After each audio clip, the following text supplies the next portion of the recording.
Wow, Josh. Wow. The screen was blocked, so That I was couldn't very see. Oh no, I anticlimactic. saw it. I saw it.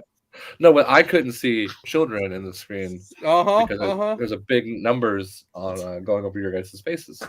I get it. What's I up, get it. buddy? Say We hi. got guest appearance. Say see you later. See you later. See you later. He's very shy and bashful, if you can't tell. Bash. Bass. You said that like Bash. bash. Bashful. Yeah, but you said it like bashful. Like you emphasized the S weirdly. Bashful. You were like bashful. Great. Well, now we're making fun of people with speech impediments. I have a list. I Absolutely. hope you're Just happy. with Cody. So only when it comes to you, you're a PE teacher with a speech impediment. That has to be like the cutest thing ever. All right, guys. Yeah. All right. Yeah. Move on. What is up, everyone? We got an amazing Gemmers in the Rough episode for you tonight. We have, as usual, Mr. IT support himself, Josh the Man Winters. We got the absolute worst and Cody Waldron, and I can continue to say that because as our fans, you don't know what you're talking about when it comes to the worst and Cody. So I'm just going to leave that out there. I'll The draw a people little have bit of a spoken. bridge. You are the worst. And of course, your lovely host, the one you tune into weekly to hear, the muse of the Argyle, Paige. So I'm definitely excited to be here, guys. I think you just like It hearing sounds yourself like it. talk. But sure. Oh, I love That's hearing pretty myself much talk. that's No. pretty much why we do these. Is so This is Paige for can me. have It's just that an ego release. boost. Yeah, it's an ego boost for Paige, so we can have the release. We have I was like, let's do a podcast. Release. I was like, I should do a podcast with my two biggest fans. That way, like, And they it's all didn't be want to about do me. it, so that you picked us up. So we did want to talk about a couple things tonight with you all, but really just wanted to start by saying what's up. Thank you for tuning in. Definitely encourage participation. So if you guys want to write in some of your own answers to our questions that we're going to be talking about tonight, that'll be great. We'll do our best to highlight them and give you guys a shout out and our thoughts on it. But really, I just wanted to kind of dive in. I think for me, there's been a lot of conversation going around game and game development and I guess leveling up in this thing, right? The sport. So for me, I'm, as always, it seems like I'm at another freaking brick wall, but a lot of people around me are at a very not similar wall, just different walls, and we're all continuing to be walled into this game. And so I wanted to kind of shed some light into like some of the mentality of it, right? I wanted to ask you as our listeners, but also Cody and Josh about their game and what makes them unique. You don't care what we think. You know that. You could care less what we say. You just I mean, interrupt. I'm not going to define your there game it is. like. There it is. Yeah, just interrupt us. Just let us start talking just so you can interrupt and say your piece. Go on, Cody. How do you define your game? Well, my game, I'm a forehand dominant mid-range thrower. Unique New York. I like that. I most of the courses around me are short, technical, wooded courses, and I can max out around like 400, a little over 400 feet. But most of the I went and played recently, and a little 18-hole course, you might need one fairway and one distance driver that you use for like 3 holes. Most of the time, my bag's filled with a bunch of mids. So I would say scrappy. I'm very good at forehands and like up shots. My putting, let's not talk about that. But I can forehand pretty accurately, and that's from playing ultimate disc golf for a while. So I have a pretty decent forehand from that. Okay. And mentally, I have a good time. I'm very competitive, but at the same time, I can have fun if I'm shooting plus 20 or minus 20. So I try and make it fun because I realize even the worst day on a disc golf course is better than the best day at work. So first cliche of the night. Hey, let's keep track. Guys. That's one. But it's true, man. If if you change your mentality where you realize that it is a game, there's just random children popping up on my screen all night. So I'm sorry. Yes, son, we can see you. Move along, boy. Move along, boy. Cliche number 2. Move along. Go on now, boy. Get out here. But if you can change the aspect, and I teach this to my kids at school, like it's a game. It is a game. Whatever we do, it doesn't matter if you're the best or the worst.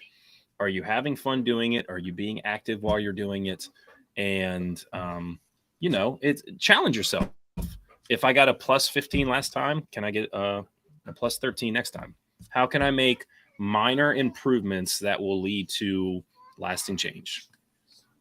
And I also understand mental blocks as well, where I've had that, where even I get into a funk and it's just like, is this even fun anymore? Yeah, no, definitely. And I mean, it's not necessarily like some of that. And like I said, like I just wanted to like pick apart your game and like how you vision yourself, because I feel like when we start to look at these things, we have the vision of ourself, but a lot of times that's not relayed or like portrayed out there, right? Like you don't have like, oh hey, Cody, when I think about you the way you golf, I think you're a forehand mid-range dominant player, that blah blah blah, right? Like I don't think those things. And I think it's important is that whole idea of like, as you see it, whether right or wrong, good or bad, like this is how you see the game and how you approach it. And just kind of breathe into that. So Josh, how do you view your game? You want me to like define my game? I want you to define I your feel game. like the question was really open-ended and I didn't know what to do. I just started going off. Define my game. Define your game.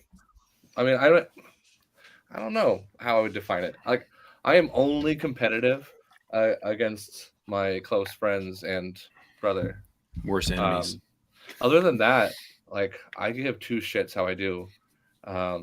When I play with people, like I want to see other people do good. I want to cheer on people when they do great shots. Like I play disc golf for one reason and one reason only, and that's to like have something that it's the feeling that disc golf gives me when I'm playing and throwing and like focusing on what strategy I'm gonna take. It's like a whole other world, and it's therapy. Oh, sorry. it's therapy to me. And so I'm not trying to go out and be a professional disc golfer, but what I am trying to do is, improve myself at a pace that I feel good about, and then meet new people. Like I love meeting new people in tournaments. It's the main reason why I play, and I don't do well in tournaments most of the time, but I meet a lot of really, really cool humans. And with that said, like a big driving factor that keeps me going and keeps me busy is trying to find ways to grow this sport, because how much it's helped me, especially through the last few years, giving the gift of learning what disc golf can do for you physically and mentally is something that I'm trying to spread as much as I can. And so, just working towards the growth of disc golf is kind of what defines what I do in my game itself. I know one thing for sure, don't mean to toot my own horn, but I am a fun person to play with on a card. I'll tell you that right now. I'm very fun. Have you ever played with him, Paige? Is this true? Paige is serious when he plays. He won't. I'm not allowed to talk to Paige unless spoken to. That's his rule. He's like, what? That's an awful rule. You don't speak unless spoken to, and when you speak, you better have my opinions and my opinions only. He has a little stick with my name on it that he keeps in his bag. If I go out of turn, I get swapped. And like, I thought it was like a talking stick. He had to hand it to you. You may talk now. I have the talking stick. Facebook user Paige is like not fun to play with. I don't know who you are, but he is definitely. I've never played with him, but from what Josh says, this sounds terrible. Oh, that doesn't sound like me at all.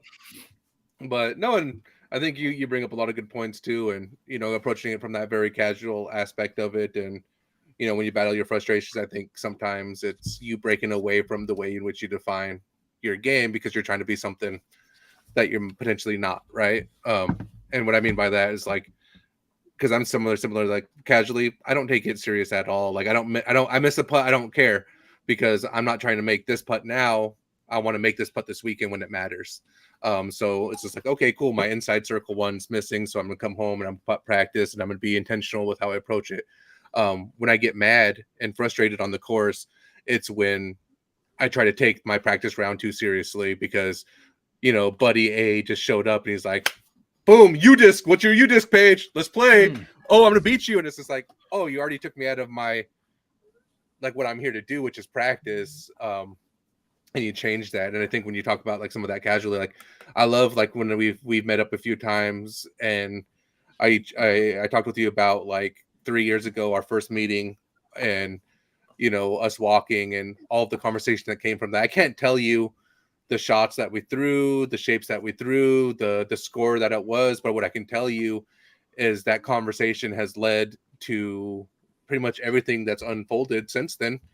And I know I have similar conversations with like Colin Hayden whenever we're cruising, like we drove down to San Diego and there was a lot of growth conversations that I'm looking forward to it bearing fruit in 2 to 3 years. And seeing that and like, you know, because so I think about these things a lot and the idea of definition is important to me. So, you know, last week I talked about my wrestling coach. So my wrestling coach one time pulled me and my brother aside and he had this, you know, downstairs was the wrestling room and he had his office and we're sitting in his office after a practice, dripping with sweat, taking our shoes off, getting dressed, all that stuff, having a conversation with them. And he, you know, he kind of sometimes plays gotcha, right? Like, oh, I'm going to get you and then I'm going to make a point. And so out of the blue, he was like, Paige, Josh, what do you mean? What does it mean to be my brother's name's Josh, but what does it mean to be a man? And like I said, like that's a little gotcha because like we're dressed, exhausted. We hadn't even thought about that. And he Were you asked wearing me, a like, shirt? was I wearing a shirt? Yeah. I was just making sure. Like, I don't know, man. Like, but no, like, what's it like to be a man? And he asked me that, and in that conversation, we that little bit of pause is all he needed to be like to make his point, which is, how do you ever expect to be a man if you can't define it? And that's something that's kind of stuck with me, and I've learned to apply it elsewhere. So for me, I took it further because I'm more than just a man, right? I'm a native, first and foremost. I'm a Native American man. And what does that mean? And I started having to define these things. What does it mean to be native? What does it mean to be a native man? What does it mean to be a wrestler, a cowboy? You know, because I needed to define these things because how can I ever truly grasp what it is I want to achieve if I can't define it for myself? A lot of people wander around aimlessly, not knowing where they're going, and then one day wake up and are surprised they went nowhere because they wander around in this big circle. You know, and sometimes like I'm a very big advocate for choose a direction. I don't care where it's going. If I choose north, I know for me there's, you know, Vancouver, there's Seattle, there's, you know, Tacoma, you keep going, there's Canada and Alaska. If I just choose north, I'm eventually going to pick up my head and be like, oh shit, I'm in Seattle. Or I'm going to pick up my head and be like, oh cool, I'm in Rainier. These different things, and you're going to see these things, and you get there and you change the direction and you pick direction, but eventually you're going to start to reach places and being able to kind of pick up on some of that geography. And so when it starts to like translate, and how I translate that is with disc golf, a lot of times people go through the motions without any definition of what their game is, how it translates, what they're trying to, you know, do out there besides just this feels good. And because this feels good, I just want to do that. And that's great. And that's a lot of people spend 10, 15 years playing because it just feels good without ever knowing truly why. And so for me, I just like I said, like I was curious about your guys' definition, and this is maybe some of the why. So I'll pause so you guys can talk, but this is some of my thought process. I mean, you kind of lost me a little bit when you started like venturing north. He's just talking about Canada. I thought, like, all right, like whatever. He's going to Vancouver. But it says, are you going with your disc or no? I talk metaphorically. I talk through analogies and similes and whatnot. So it's not a literal direction north. It's if we translate to the course, it's I want to be competitive. So that north is going to be a competitive drive. What does it mean to be competitive for me? Well, being competitive means that every weekend that I can and am able to, I'm going to compete. well, when you compete, how does this square up? Okay, cool. I'm not worried about how it squares up against the best right now because I know I'm not the best. I'm curious at how it squares up around where I deem myself at. So I started my journey MA2, moved to MA1. And so that competition and my ability to compete around those around me is to square up against that. Even now, I'm not trying to square up around, the best in our state, which is Scott Withers, Justin Anderson, Chris Nelson, blah, blah, blah. Our whole list goes on. What I'm trying to do is, what is my cohort and who am I competing with now? Because the cohort has been developed, and that cohort's been developed through this run and gauntlet. Okay, my cohort is Sam Benson, Dallas Garber, Colin Hayden, Michael P, blah, blah, blah. And I can start to list my cohort. Okay, cool. When I go to a tournament, this is who I'm competing with to see how my growth is measuring. Okay, cool. So anyways, this is what I mean by picking a direction and going north. This is the things that for me, I start to compete against and I'm starting to measure against. And also if the concept is too deep for you guys, we can go back to, like I said, cool, pretty discs, blue discs, guys. Let's talk. Disc golf is cool. So we could go back to there. We could take a step back if you want. No, I get what you're saying, but I feel like everyone's north is different. Like your north is like you're trying to grind and tournament grind and get yourself at a skill level that is higher than I would ever put that much energy into personally. No, that's fine, and everyone's north is absolutely different. But my point that I was originally making was sometimes people don't choose a direction, and because they don't choose this direction, they wander around aimlessly and wake up and being like, oh, hey, I have 400 discs behind me. I have a very, low skill cap. I have, like, what did I do? Because all I did was chase this feeling of good, and I don't know what became of it, right? I don't know, and there's nothing wrong with that because everybody, I think, is a little bit differently. But was my intention, which is pulling, like Cody, pulling you. What is your definition of your game, and how does that start to translate? And we could go deeper into what is your north, right? So maybe that's the next question. Cody, what's your north? Pennsylvania. Is that north of you? That's where I was born, Pennsylvania. Where are you? Carlisle. I'm like only 35 minutes from Carlisle. No. Isn't that wonderful? Return to your homeland, Paige. My homeland is Warm Springs, Oregon. I mean, I understand the people that just play casually for 15 years that don't strive to get better. I know dudes that have played with the same disc, same bag, same couple courses they just play once a week, get some buddies together, sometimes bring some beer with them, and they just go out and throw. And sometimes they play well and sometimes they don't. And usually at the end of the round, they're just as happy whether they shot a hot round or didn't. They're there for social reasons. They're there for exercise reasons. So I think, like you said, everyone will have their different end result or what they want from the sport, but you could say that about anything. All three of us are going to have different wants and needs. I like to be competitive, but I also realize I'm 36. I have a full-time job. I have 3 kids, a wife at home. I can't spend every day or even most days trying to get better. I try and do as much field work as I can with the limited time I have. I try and, I'll take my kids to go play with me. I'm playing tomorrow with a buddy who's coming in from Texas. So I try and play as much as I can, and I want to get better every time.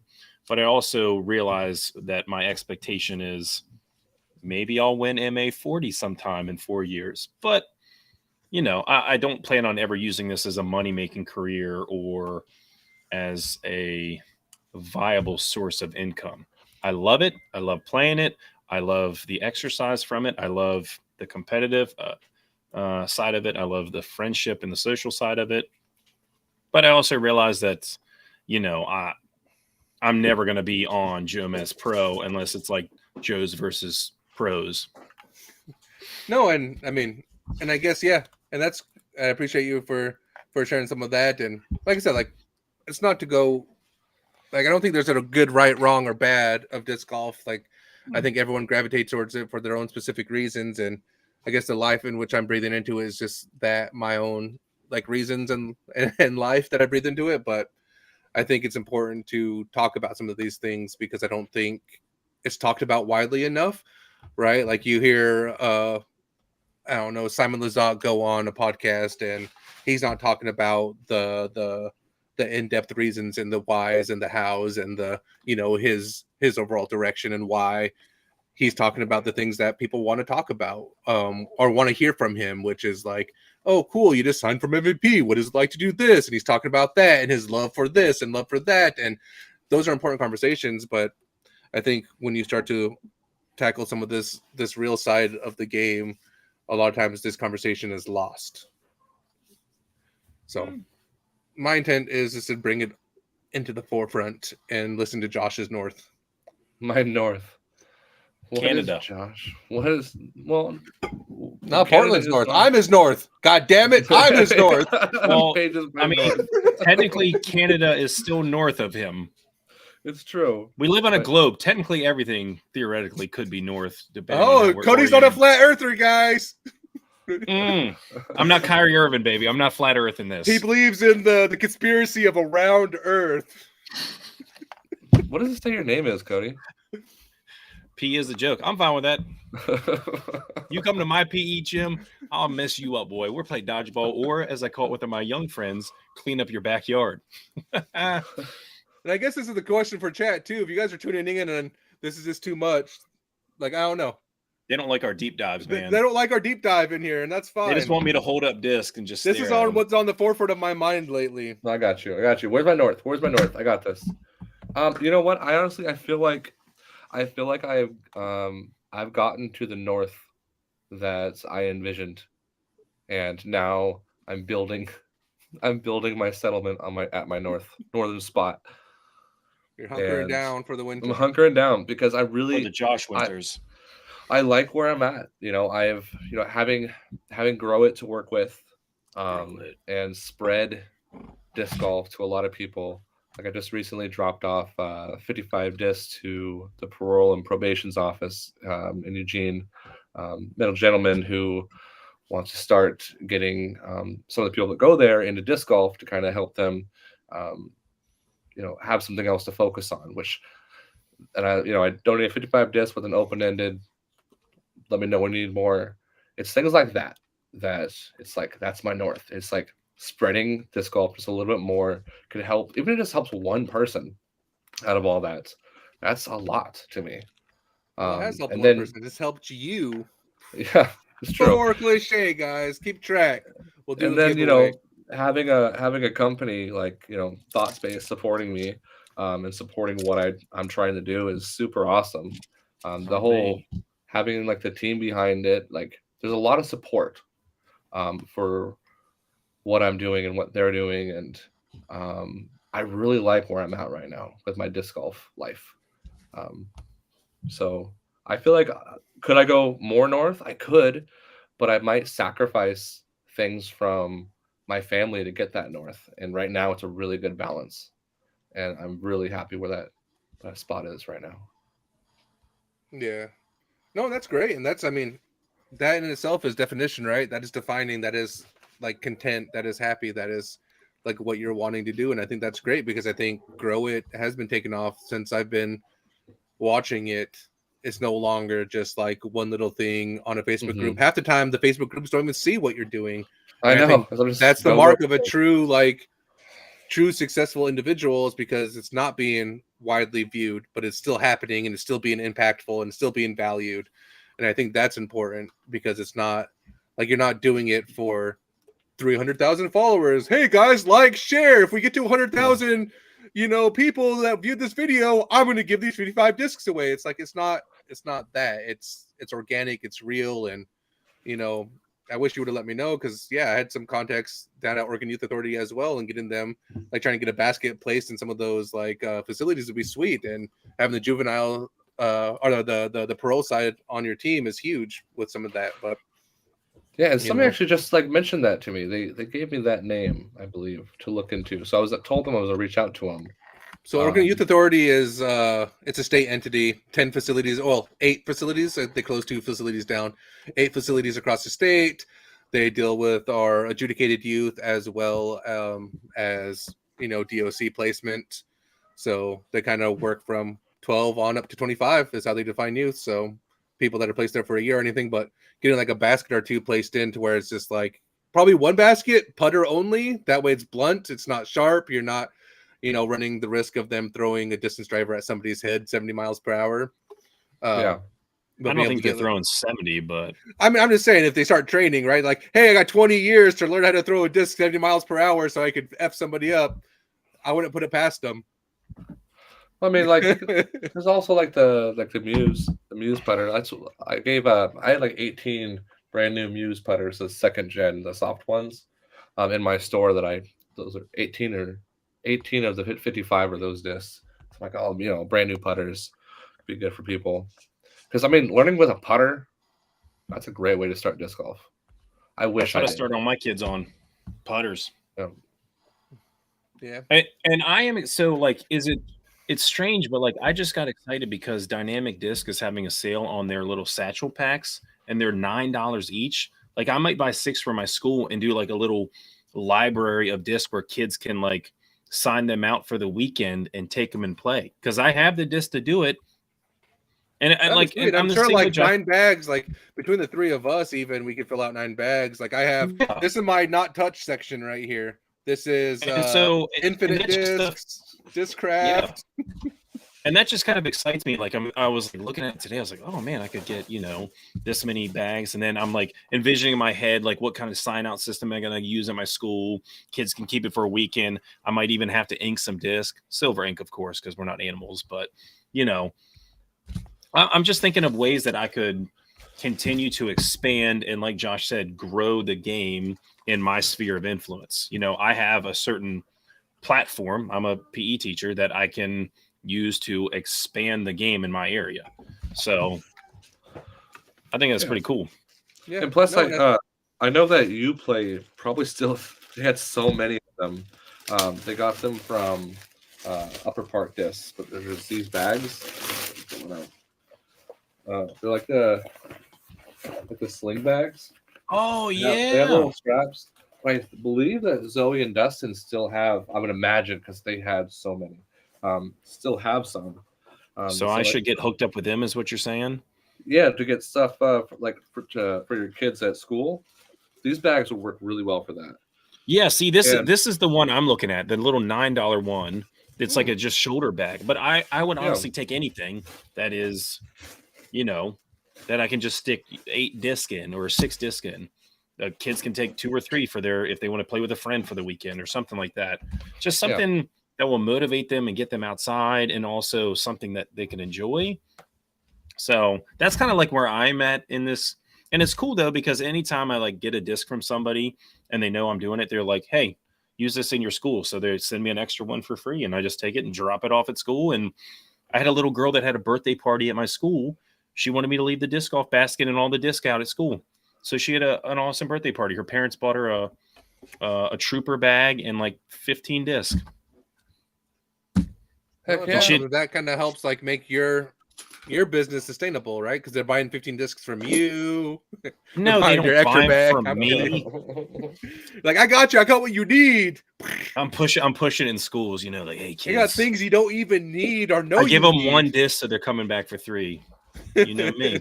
But yeah, no, this is great. And this is kind of like where I think a lot of like the conversation for me gets to, right? Like, is this whole idea of like defining the things that you're doing, breathing life into it, and then actual like realizing what that is, and then ultimately the question kind of becomes like, do you guys have the ability to do what it takes?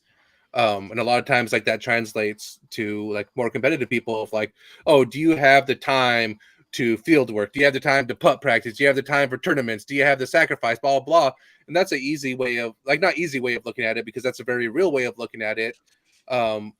but the real side of what, like Josh, for example, is like, do you have the ability to stop, humble yourself, and realize that this is what you want, and I'm gonna build my shelter here, so to say, and flush this out as much as I can, and watch it grow like further than I can imagine, right? Because you had your nomadic kind of way of living, and then you had your very rooted style of living, and getting away from and taking roots to see what this kind of like can manifest. And same thing with you, like Cody, like I know you're kind of this perfect hybrid of uh community based growth as well as competitiveness, whereas um obviously myself, I'm very much of a hybrid in that aspect as well, because my goals transcend just what I'm doing on the course, and sometimes that's where my difficulty lies.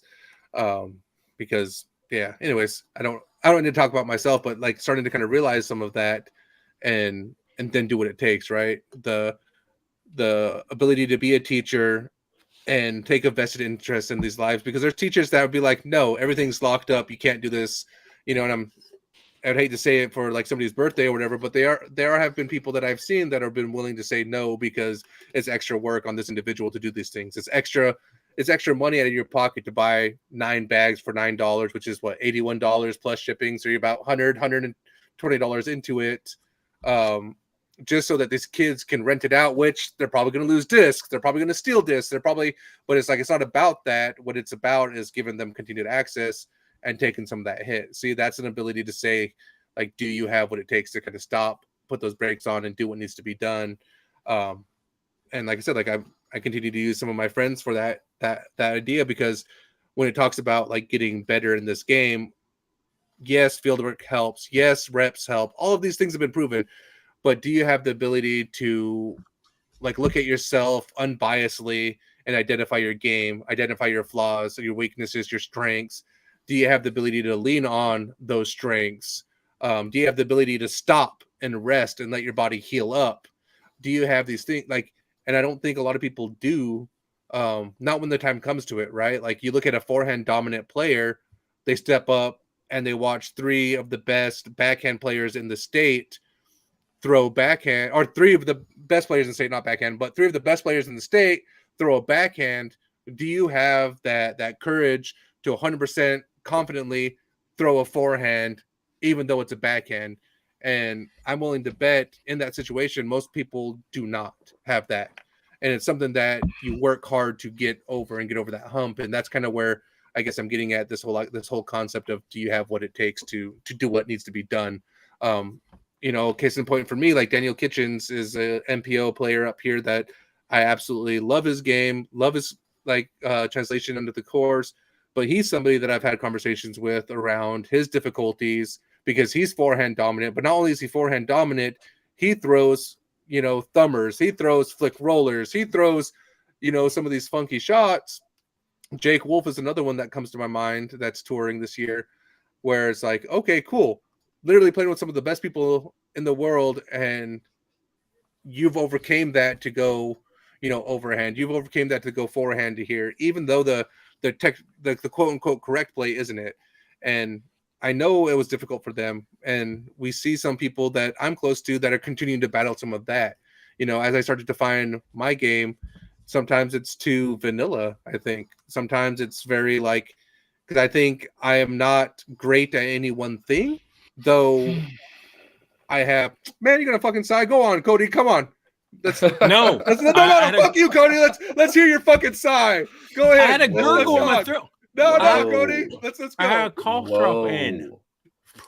I have a cough drop in. No. That was the fucking loudest ass sigh I've ever done. It probably didn't help. I leaned forward and it gurgled in my throat. Gurgle. Come on, Josh. Put him up. Put him on the center screen. Cody wants to talk. All right, Cody, what do you got? What do you got, bro? I got nothing.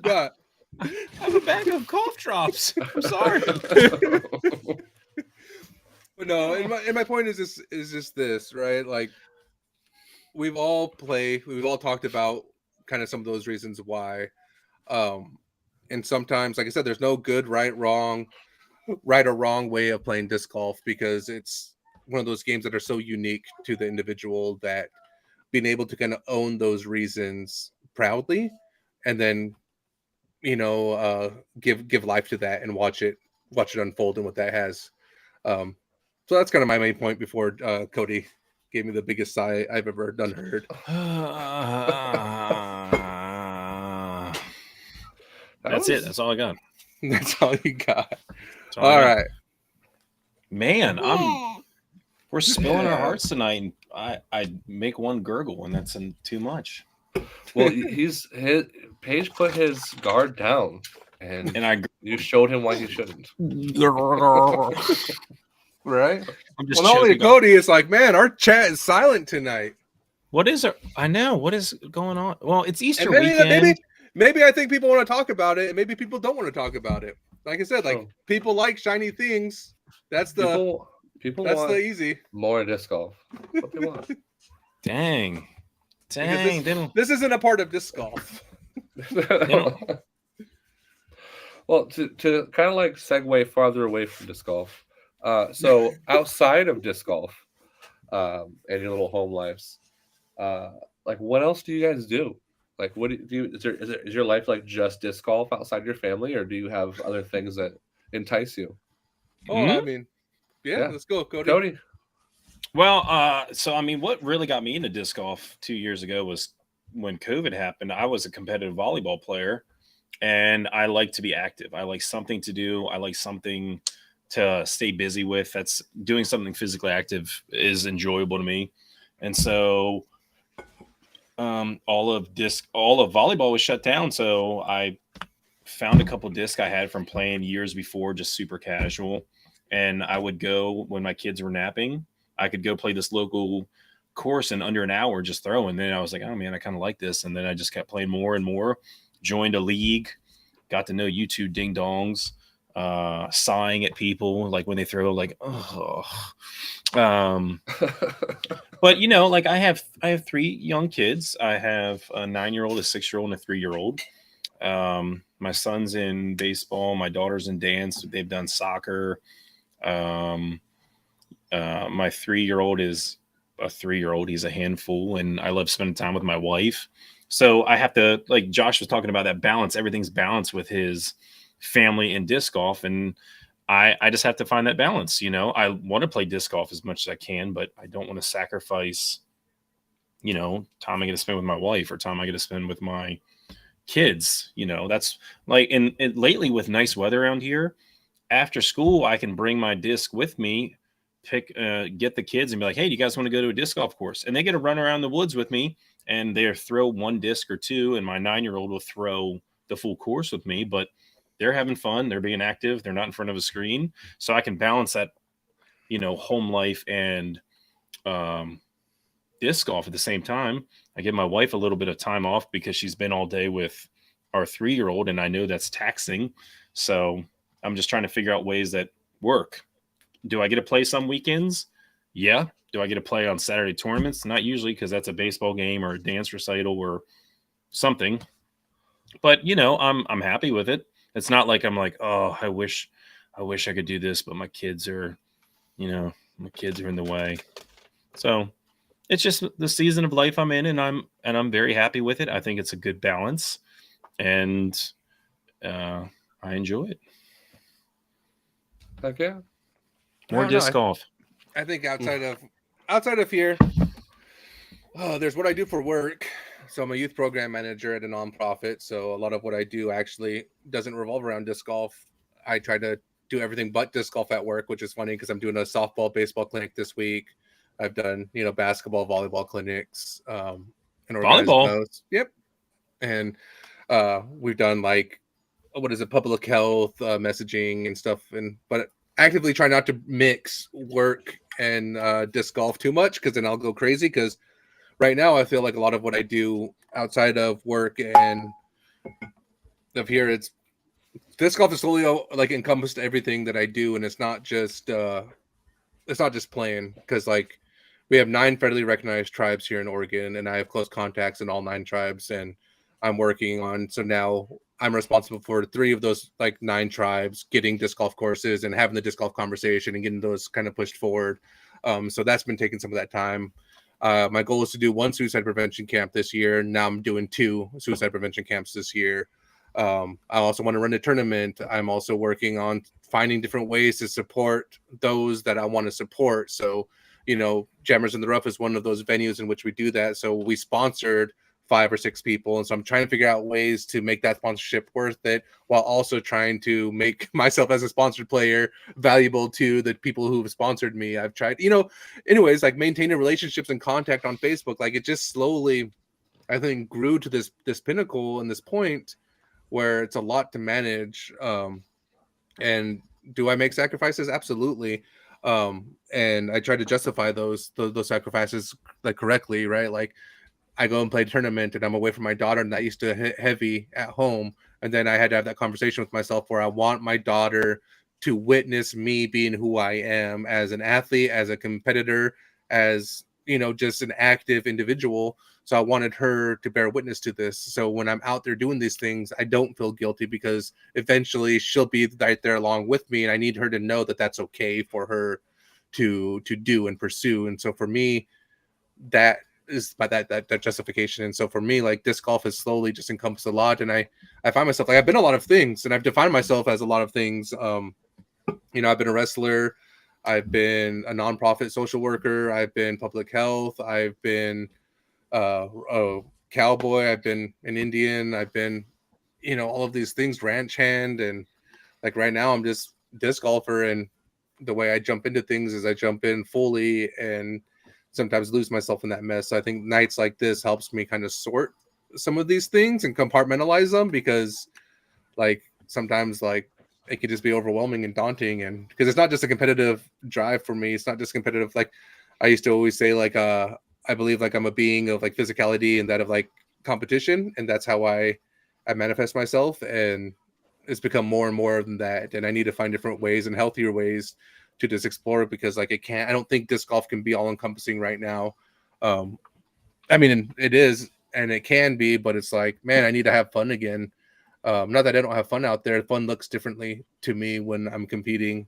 And because now all of a sudden, like, how I told you, like I wanted to keep work and disc golf separate, but now when my work, like disc golf is becoming work, it becomes a different taste on the tongue, right? It's no longer sweet like a fruit. It's more like bland and bitter like a vegetable, and it's good for you and it's good for my soul, and I need to eat this thing, but sometimes like I have to like kind of force feed it down. I don't know how else to say it besides like that, because like I do love disc golf and everything that it has to offer, but it is this kind of like starting to become all encompassing, because it can be more. I see this void and I have the connections to grow it. Like I said, this year my goal is to have one of the 9 tribes like buying into it because of me, and now we have 3, which is awesome, but it's like that's 3 times the work. Yeah. to do that, that's 3 times the travel, that's 3 times the conversations, that's 3 times blah blah blah blah blah. And it's just like, oh yeah, like not only that, but now I want to do all this other stuff. So for me, I've done a lot, but right now there's not much outside of disc golf and family time. For sure. I understand that. Josh, Yeah, like, what about you? Yeah, I was saying, get in there, Josh. Do a lot of stuff at home, hang out with family, my brothers a lot. Outside of disc golf and like things that are separate, I do like scratching a lot. I do enjoy it very, very much. Kind of. Can you expand on this? Because like people with cats right now are very in tune to this pot. Like, oh, he's well, in let the me make it. scratching Let me make it Facebook appropriate real quickly. Hold on a second. I have no idea. Is this like scratching a legit thing? Oh no, Like DJ. Yeah. Okay. Duh. Yeah, like this. Yeah. This thing. Sorry, I forgot I grew up in the 90s. Hold on, we got some light. I'm gonna get some light in here. There we go. Yeah, this guy. Do a lot of that. Do you ever put a disc on there, like a frisbee disc, and like scratch? We talked about it at I one think point. if you could somehow get like a disc that was engraved like on the top, like a record, that'd be fantastic. Well, what is it? Discmania had that stamp or had No. I don't want the stamp. I want like an actual, like a 3D printed disc that you could play a song from and then go throw it into a tree. I mean, just go throw it into a tree. Yeah, that's possibly That's possible.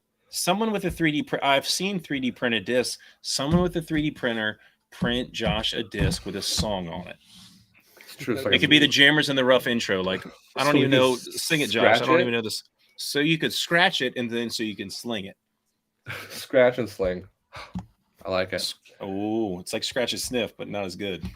But yeah, like playing on those, composing music. That's really what I do outside of disc golf and family. But see, look at this. Would we have run into each other if it wasn't for disc golf? Because we have a wrestler, we have a scratcher, and we have a volleyball player. When would those things align if it wasn't for disc golf? That Pickleball. ooh, you play pickleball? I've played pickleball. I know, before but it it's was cool. pickleball. Before it was cool. Okay, yeah. I taught a pickleball unit like 12 years ago at school. Yeah, that's where I mean. I even know the being history. It's called pickleball because of the family dog's name was Pickle, and it started in a garage. Maybe MTV Spring Break. You'd be there playing volleyball Just without yeah. While Paige is wrestling trying to a dolphin. Just trying to wrestle everyone. He came down there just to wrestle people. He's all oiled up, Yeah. jumping from the top ropes. I'm thinking of different wrestling. But see, this is the conversation because I think a lot of people talk about like the joy in which disc golf brings all of these random people together. I think the question though, is it a lasting thing, or is it only because we share this concept of disc golf? Because I think about like some of my Magic the Gathering buddies, which were probably similar, like weird, like background, like, oh, hey, you're, FedEx delivery guy. I'm here. Oh, look, you're a lawyer. Like it brings up all these different like careers. But then after that career ended, there's only like maybe like one or two people that are still in my life from there. And it's like, okay, that transcends. But that can be said about think about friends you had in middle, high school, college areas where, I mean, I can honestly say I only have like 4 or 5 buddies that have been like legit buddies my whole life. But you have seasons of friends that share common interest, whether it be a sport, whether it be a job, a hobby, a job. It could be at a church. It could be at an event. It could be music. You might have people that just kind of go in and out of your life, and then 10 years later, you might meet up with them again and be like, hey, how's it been? And you restart that friendship. Which is, yeah, absolutely. I think you're absolutely right. It could be said about anything, which is kind of to more devalue what the cliche, the number 5 corny cliche of, oh, look at how many people came together for disc golf, because it could be said about anything. The grocery store. It's a tapestry. Use the word tapestry. Cliche number 6. But it's just like, not to debunk that too much, because I know that's an important thing and people have made lifelong friends through disc golf. But I just think, at the end of the day, we have this commonality. And I thought you're going to be like, hey, at the end of the day, let's end this thing. Like, wow. At the end of the day, it doesn't really freaking matter, guys. And this is my last Jammers podcast. And he just signs off, and just me and Josh. Yeah. All right, Cody.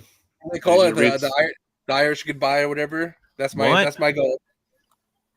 All I have to read all that. That's too much. I need you to read it. I think disc golf is an activity that is naturally inclusive and one of the few sports you can enjoy growth in your peers' game just as much as your own. We all come from different ... everythings, but with the common denominator of disc golf, you can have an instantaneous connection with people that may last a minute or a lifetime. I also have no forehand, was a middle hitter in volleyball, spin records, and will mill you to death in Magic just to be a dick. Who wrote this? Somebody that's not good at Magic because they're playing mill. I don't even know what that means. Like a mill? Like, are they grinding things? So Magic the Gathering, you have your card deck, your 60 card deck. Our commander's 100. And once you run out of cards, you lose the game. But really, you're trying to beat them before that happens. So mill decks are trying to make you turn over your cards into the graveyard and mill you so that you run out of cards and you lose the game. Mill you. Bob Blunt. But also, Blunt. I like the subtle Pier Park shout out. They misspelled Pier to be like an actual pier for Pier Park. I'm gonna draw that connection for you. I don't know if that's true, but sure. I saw that. I was like, Pier is like going out into the water.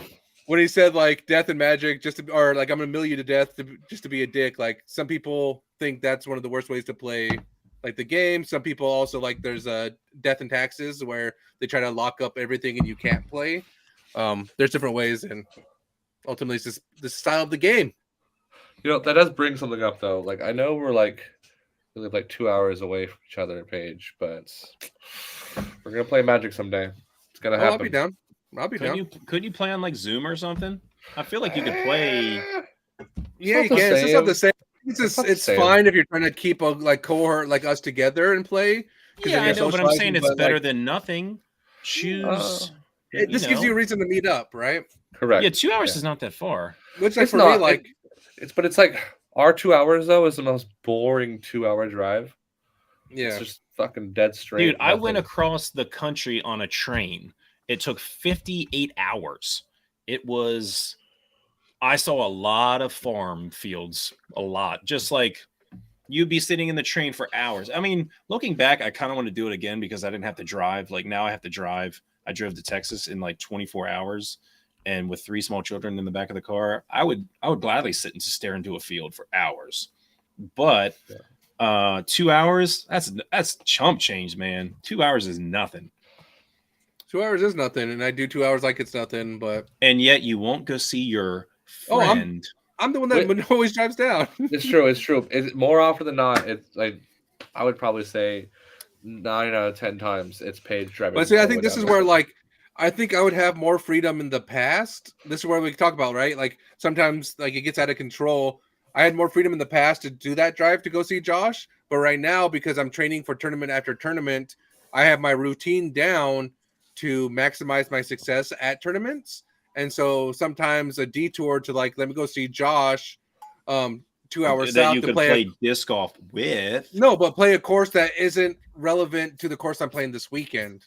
So that's how I've broken down my game, right? Like Dexter, which is one of his courses that we play, or Adair is another one. Those courses translate to certain courses, but they don't translate to everything. So I'm training currently for Delphi, which is a golf course. So I'm not going to go play a wooded course to get ready for a golf course. And so that's how I've approached. Because you can't gain anything from that, like a nice flick up shot. Oh, I can gain something, but that's not what I'm looking for.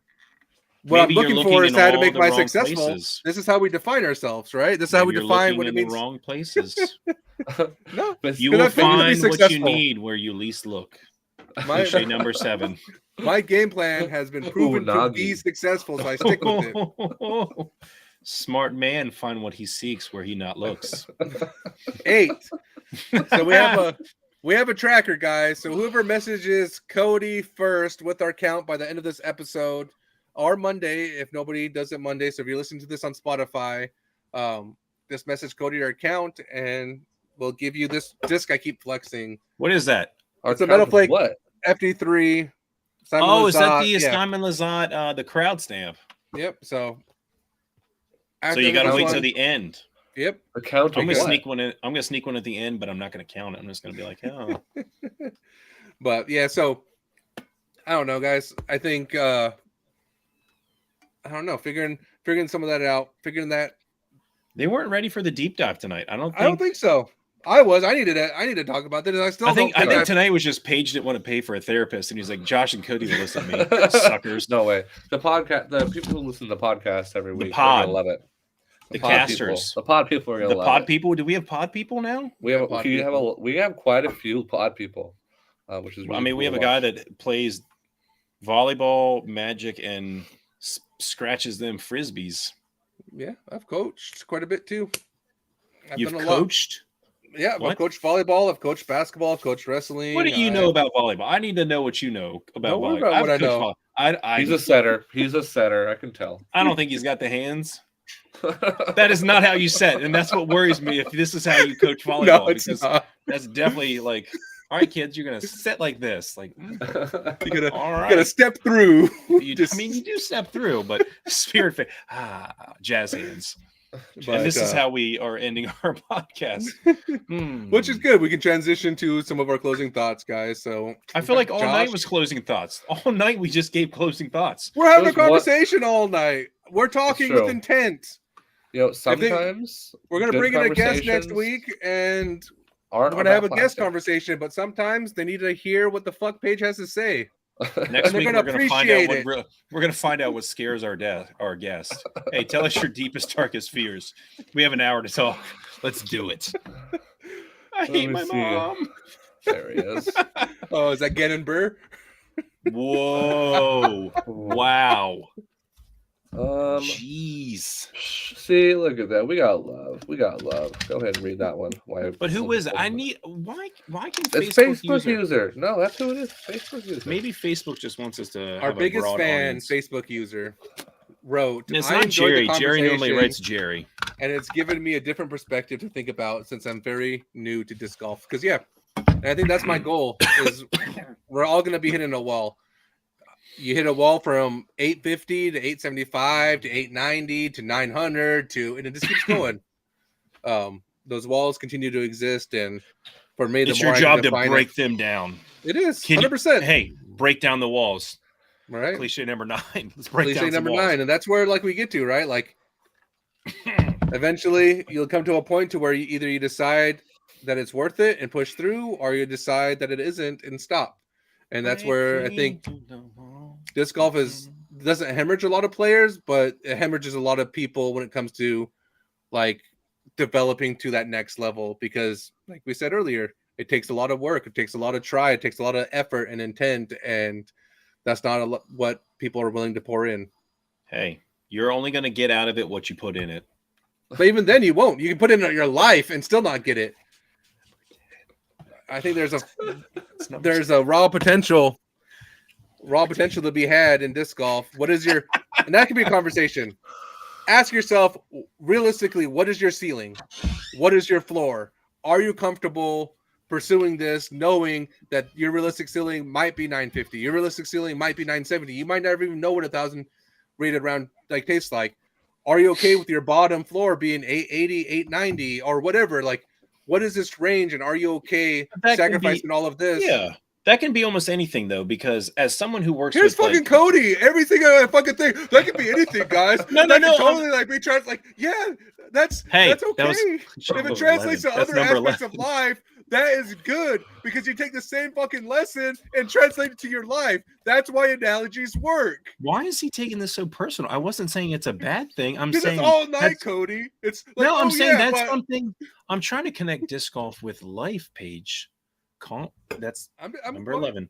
But I'm saying, like, as someone who sees kids all day, there are some kids who are athletically gifted, and that's, I'm just saying from my scope, where they can pick something up and do it in a span that is very short, where I have some kids who are hard workers who are not gifted that will eventually pick it up, but it's not as easy, and it's much harder for them to master it. I'm not saying it's not as enjoyable or it doesn't feel as good when they do that, but like you said, I was relating it to what you were saying about what's your realistic ceiling. Look at professional athletes.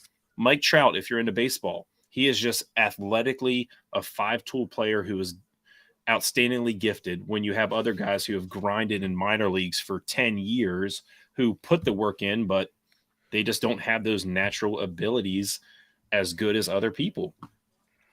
Mm-hmm. Sorry for trying to tie it together. It wasn't good enough for Paige. Wow. Well, that's where, like, I mean, cliche number 12, right? The hard work beats talent every day. And it's just like, well, what happens when talent works hard? You know, well, like that's a concept that I think a lot of people don't necessarily grasp. And so I think for me too, like setting like a realistic timeline to this thing, right? Like you said, what, 3 years into the sport, Cody? Like, yeah, like 2, but I mean, even now, just the last 2. Yeah, no, I've known you for longer than 2, so get out of here with that 2, 2.5, 3. I mean, when I started, but still like 3, like 2020, 2021. That's what I'm saying. Yeah, if I started so 3 years in your volleyball career, where were you at year 3? I don't know. Because I picked it up just playing casually. And again, I didn't get into it. But then I started playing. I was playing 2 to 3 times a week, which with volleyball is harder because I had to get at least a group of 12 people to play. But see, this is where you can tell Cody wasn't good because he's trying to justify why he was bad. And I don't mean to say this like negatively. What I'm trying to shine light on is a realistic timeline in disc golf.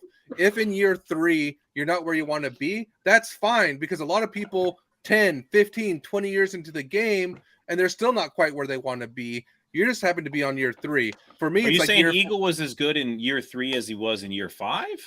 No, I'm saying Eagle wasn't, and that's my point. Yeah, is that I don't think anyone's gonna peak. I don't think anyone peaks in 3 years at. But a lot sport. of people get frustrated because year 4, year 5, they're wanting to peak. They're wanting to be impatient, because I think in this game you get good really quickly, but to get great, to get better, to improve starts to get slow once you start to meander. And so that point is like a realistic timeline for yourself, where it's like year 5 in wrestling, I remember where I was at. Year 5 of rodeo, I remember where I was at. And yes, there's other factors because I was younger, but even now there's still other factors, right? I don't rebound as fast as I was at 13 years old. I can't do daily doubles for 2 weeks, recover, and just keep going. Now I'm in shape. But now you're probably making those small changes that might seem small, but they're substantial. Like even just this week, I'm working on getting my offhand through my body, and I'm already noticing a difference, because when I was playing in the sport for only a year, I was just picking up frisbees and throwing them as far as I could, when I didn't realize, like, hey, I shouldn't be throwing at 11 speed if I just pick this up. Exactly. And how much time did you waste throwing at 11 speed? Realizing, that's the thing. And so that's where, like, you start to make this minor, and that's kind of my point. Is I know we're running over time, so I don't want to like belittle or talk too much about it, but it's like setting realistic timelines and being honest with yourself about where you're at in that growth. Year 4, I'm 950 rated right now. Cool. Be patient and see where I can get to in another 3 to 4 years. I think is important lesson of that. We have one last comment. Let's breathe life into this last comment. Just so we can, our closing thoughts could be this, right? Does everyone dipping their hook into the water need to be on the Bass Pro Tour to get enjoyment out of it? Disc golf is a struggle you can enjoy. There are MP40 players digging beers that will outdrive more athletic players with less skill. And that's, I believe that. That's kind of our honest conversation of tonight, is that there is no right or wrong way of playing the game. The fact that you're out here playing it, I think, is important. Our goal is to give you different insight, different looks, and that was my intention with this conversation. Josh, thank you for that amazing closing thought. We'll transition to Cody for his amazing closing thought. You just said that was our closing thought. You just said this. That is our podcast closing thought. All right. That's a podcast closing thought, guys. So we'll transition to our sponsors. Cody, hit us with one last cliche. Let's see. We're on 12. You are going to play like you practice. 13. Josh, one last cliche. Yeah. So not one of our sponsors, but we were doing a giveaway for. That's not a cliche. What, Josh? Get with the program, just wait man. for it. Just wait for it.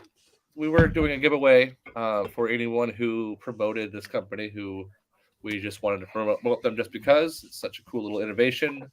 The Mojo Riser, which I believe pre-orders go for another 2 days and 19 hours. I went and checked it a little bit ago. But so we ran a contest for people to post, kind of boosting this new company up. Winner was chosen, and the person who won is Jason Gulliam. Guilliam. Gulliam. Jason Gulliam. He did a post and he got picked. So he gets a $150 riser when it comes out. And I'll be in touch with him to talk more about that. And if you didn't win, it's okay. But Jason did. Doesn't matter if you win by an inch or a mile. Winning is winning. All right. Is that 14? And so with that, Paige, guys, we'll 15. We'll transition to finalizing things. So we're doing a giveaway, guys. If you can please like, subscribe, follow, whatever you want to do. Hit me up with the number of cliches. That way, the first person to do it, me or Cody, the first person to messages them out is going to win a free FD3 that I've been flexing for 2 weeks. But with that, Rome wasn't built in a day, but they worked on it every single day. So we want to transition to somebody that's willing to do what it takes. Rare Air Discs. They have an amazing code for all you listeners. So for 10% off, use code JAMMERS, JAMMERS, for 10% off at Rare Air Discs. With that, guys, thank you for tuning in. Sorry if I got a little too deep with you. Plastic is shiny, disco round and fly. Woohoo! Sometimes you got to go deep. You can't just be Keep surface level. jamming it in the rough. We'll see you next week. We out. Good night.